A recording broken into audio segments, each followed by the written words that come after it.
John James.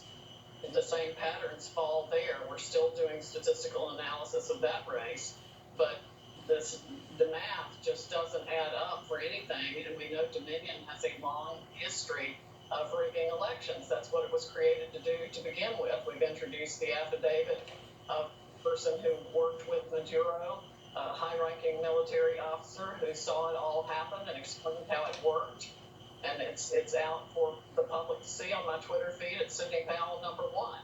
So don't tell me there's no evidence of fraud. We've got increasingly mounting evidence of significant fraud across multiple states that casts into question the validity of the elections in every swing state, including Nevada and Arizona and Michigan, Wisconsin, Georgia, and it went beyond that too.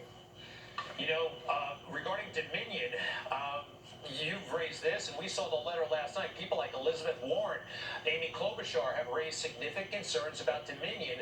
Now they're trying to make it seem like a right-wing, wacko conspiracy concern, even though people like PBS were raising serious issues about Dominion just before the election.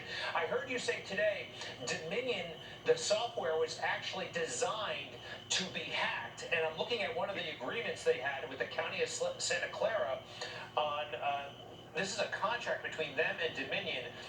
Item 226 allows staff to adjust tally based on review of scanned ballot images.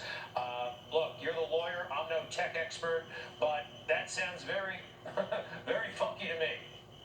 And worse than that, it had a back door so it could be manipulated by anyone who could access it through that back door. And that was a deliberate feature. The affidavit of the young military officer we provided yesterday to the public explains how it was created for that very purpose. So Hugo Chavez would never lose another election. And he did not after that software was created. He won every single election, and then they exported it to Argentina and other countries in South America, and then they brought it here. And it's a foreign company, no matter how you look at it. So they've already violated the president's order against foreign interference in our elections. Our votes were actually eventually counted in Barcelona, Spain, or Frankfurt, Germany, on foreign servers.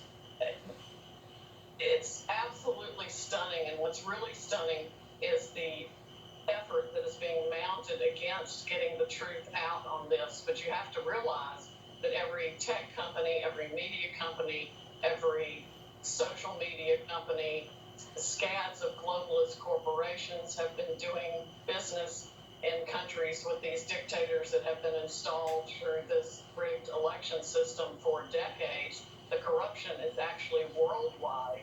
It's going to upset a countless number of elections across this country and around the world. All right. But we need to do that to get rid of the corruption. It does make a lot of sense now how Joe Biden campaigned, i.e. not campaigning. Their team seemed to know something. If this is true about Dominion, and I suspect it is. By the way, regarding, okay, so we have these concerns. You've got your whistleblower. Who do you bring this to? What happens next? What body do you have to implore to take action? Well, we can add a fraud claim to any of the states in which litigation has already been filed as soon as we can get the rest of the material together that I'm still in the process of collecting, because, frankly, witnesses are coming forth every day that are fed up with the corruption in Dominion and in the states and the counties and the country. So we're intaking information at an amazing level of people who want to stop this and are absolutely fed up with it. You mentioned the evidence from the own mouths of the guy who founded the company. I haven't even had a chance to get that out to the public yet. But they admit, the founder of the company admits he can change 1 million votes, no problem at all. The founder of Dominion admitted a long time ago, recently to you. Tell us more, please. Publicly. I will tweet out the video later and I'll tag you in it. Please do. At Greg Kelly USA, if you don't mind. That's pretty wild. Oh, by the way, what can you tell us about, you mentioned briefly the whistleblower. There is a whistleblower. Remember, whistleblowers who are against President Trump are hailed as heroes and deified. What can you tell us about this individual? The one who gave us the affidavit? Yes. He was a high-ranking military officer. He was very close to Hugo Chavez, and he is just absolutely disgusted with what he's seen and was participating in when he was with Mr. Chavez. He saw how it all worked. He was at meetings where it was fully briefed, and he wants this country to not fall prey to the same corruption and tactics that were used in Venezuela. And I'm sorry, is he an American military officer or a Venezuelan military officer? He was a Venezuelan military officer. He lives in this country now. All right. And you mentioned the CIA today. I heard you during a radio appearance. You want the CIA director fired. It seemed a little bit off topic and off message, but what's the tie-in, if you don't mind? The tie-in is that there's no way these programs could have been run around the world to affect elections without the CIA. We also have had people disclose to us the whole Hammer program that was created for the CIA and Scorecard, which is essentially the same thing. It seems like every country has used something like this to do what it wants to do. Supposedly ours was invented to influence foreign elections, but that too could have been turned on this election. It's all part of the same part and parcel of government interference in elections to make choices against the will of the people. And the will of the people in this country was that Donald Trump win in a landslide.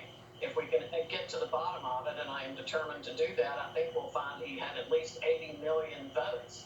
The only reason the glitches happened in the system was because he had so far many more votes than they had calculated in advance. Their algorithms wouldn't perform the functions they'd originally performed that were set to perform. They couldn't make up the vote count. He had gotten so many hundreds of thousands more than they planned. So that's when they had to stop the counting and come up with a way to backfill the votes or destroy votes for Trump while they fabricated votes for Biden. Sidney Powell, who is a former federal prosecutor, by the way, spent 10 years working for the federal government.